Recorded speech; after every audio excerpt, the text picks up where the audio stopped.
Halo, Assalamualaikum warahmatullahi wabarakatuh. Perkenalkan, nama saya Fitri Ilma Wahyuni dari Prodi Akuntansi Fakultas Ekonomi Universitas Islam Negeri Maulana Malik Ibrahim Malang. Di sini saya akan membahas tentang elastisitas penawaran.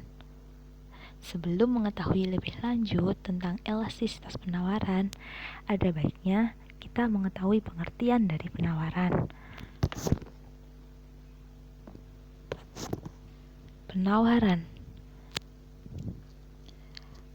adalah sejumlah barang atau jasa yang ditawarkan oleh produsen dalam berbagai tingkat harga dan pada periode atau waktu tertentu.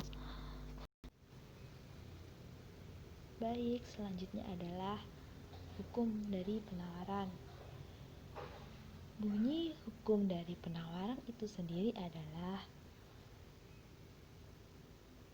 semakin turun tingkat harga, maka akan semakin banyak barang tersedia yang diminta. Dan sebaliknya, semakin naik tingkat harga, maka akan semakin sedikit jumlah barang tersedia yang diminta. Nah, setelah kita mengetahui tentang hukum penawaran dan juga arti dari penawaran, selanjutnya kita akan membahas tentang elastisitas penawaran. Apa sih elastisitas penawaran itu?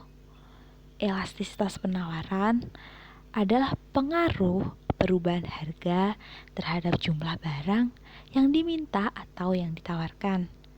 Dengan kata lain, elastisitas adalah tingkat kepekaan atau perubahan suatu gejala ekonomi terhadap perubahan gejala ekonomi yang lain. Nah, elastisitas sendiri terdiri dari 3 macam, teman-teman. Yang pertama yaitu price elasticity atau elastisitas harga. Yang kedua ada cross elasticity atau elastisitas silang. Dan yang terakhir adalah income atau elastisitas pendapatan.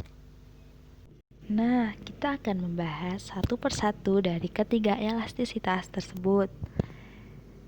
Yang pertama yakni elastisitas harga.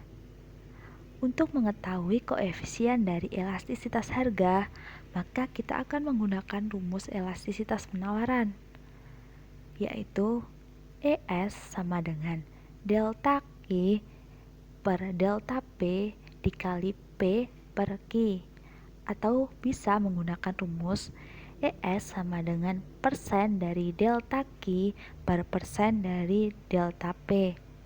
Untuk keterangannya sendiri yaitu delta Q merupakan perubahan jumlah penawaran, delta P merupakan perubahan harga barang, P adalah harga barang mula-mula, Q adalah jumlah penawaran mula-mula, sedangkan ES adalah elastisitas penawaran.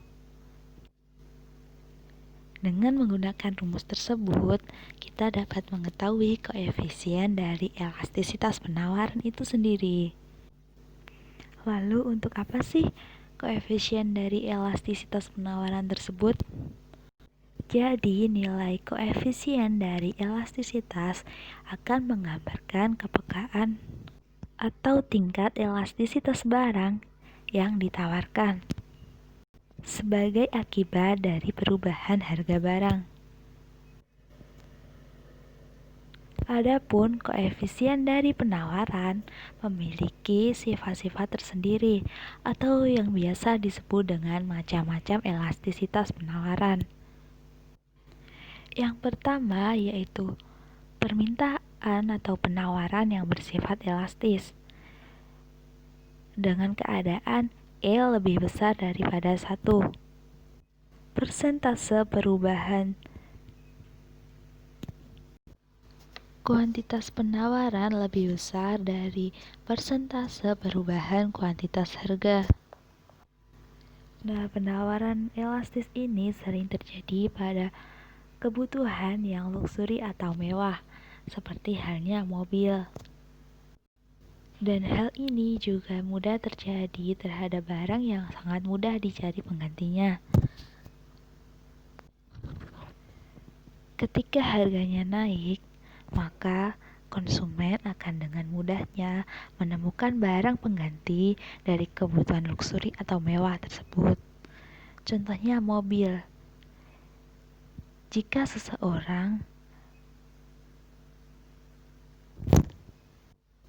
mendapati harga mobil naik, maka orang tersebut akan dengan mudah berpindah kepada sepeda motor.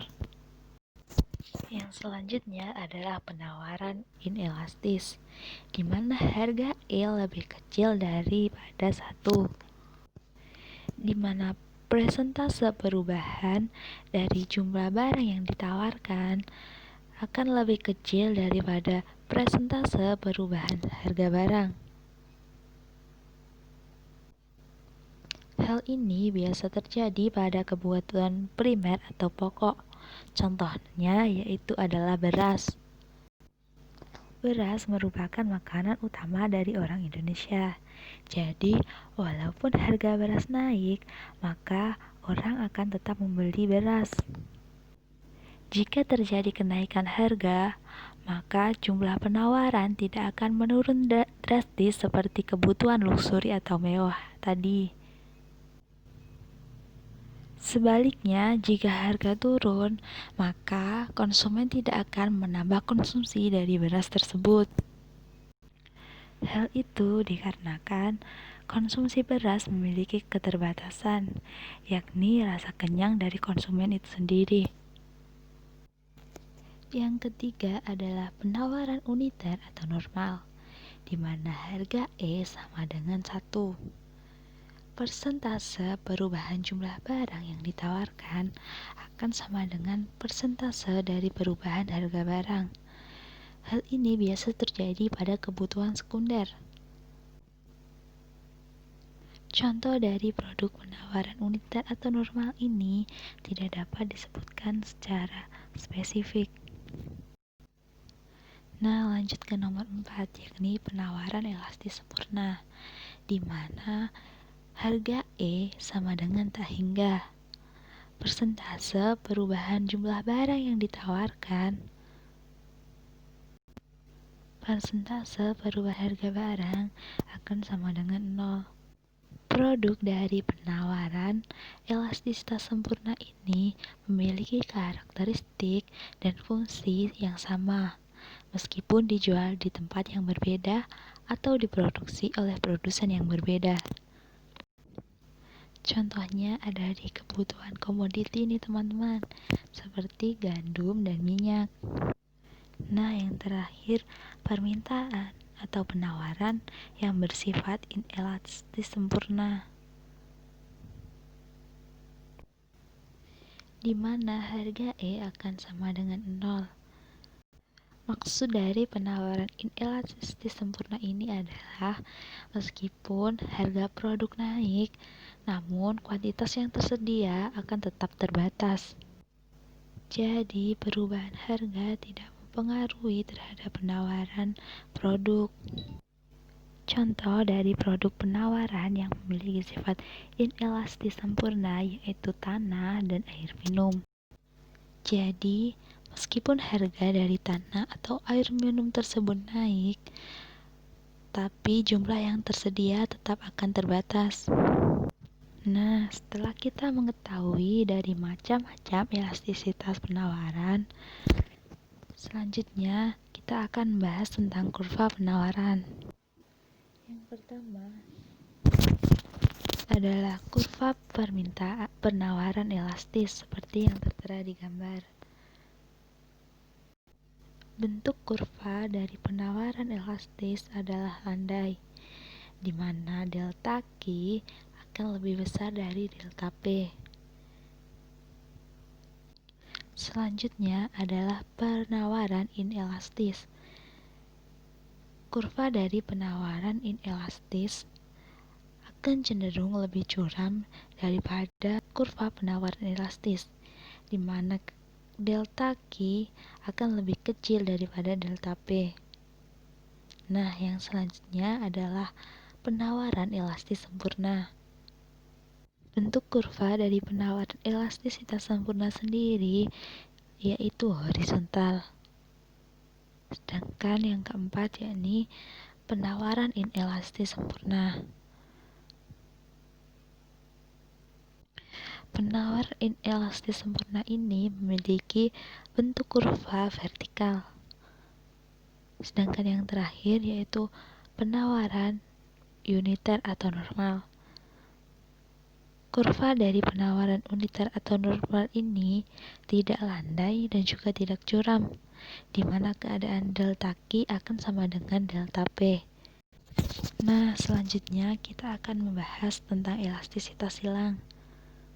Nah, pengertian dari elastisitas silang ini sudah tertera pada poin pertama, yakni prosentase perubahan jumlah barang yang diminta akibat terjadinya perubahan harga barang lain. Elastisitas silang ini berlaku baik untuk barang substitusi maupun barang-barang komplementer. Nah, rumus dari elastisitas silang penawaran bisa dilihat sendiri ya teman-teman. Ketentuan dari rumus elastisitas silang ini, jika EXY lebih besar dari 0, itu berlaku untuk barang substitusi. Misalnya, jika harga beras naik, maka beras yang diminta akan turun, sehingga gandum yang diminta akan cenderung naik. Nah, ketentuan yang kedua yakni jika EXY lebih kecil dari 0, itu berlaku untuk barang komplementer. Misalnya, jika harga gula naik sehingga menyebabkan gula yang diminta turun, maka teh yang diminta juga akan turun. Nah, yang terakhir, jika elastisitas XY itu sama dengan 0, berlaku untuk dua barang yang netral atau tidak memiliki hubungan sama sekali. Nah, selanjutnya kita akan bahas tentang elastisitas pendapatan atau income elasticity. Elastisitas pendapatan merupakan persentase terhadap barang yang ditawarkan akibat perubahan dari pendapatan konsumen. Rumus dari elastisitas pendapatan sendiri adalah EI sama dengan delta Q dibagi delta I dikali I dibagi Q, di mana delta Q itu adalah perubahan jumlah barang, delta I adalah perubahan pendapatan, I adalah pendapatan, dan Q adalah jumlah barang. Dengan ketentuan, jika EI lebih besar dari 1, itu merupakan barang mewah. Jika EI kurang dari 0, akan berlaku untuk barang interior. Jika 0 lebih kecil dari EI dan EI lebih besar dari 1, itu berlaku untuk barang normal. Dengan catatan, EI jangka panjang lebih besar dari EI jangka pendek atau kumulatif. Nah, sekian dulu teman-teman pembahasan dari elastisitas penawaran hari ini. Thanks for your nice attention. Dan saya Fitri Ilma Wahyuni, mohon undur diri. Wassalamualaikum warahmatullahi wabarakatuh.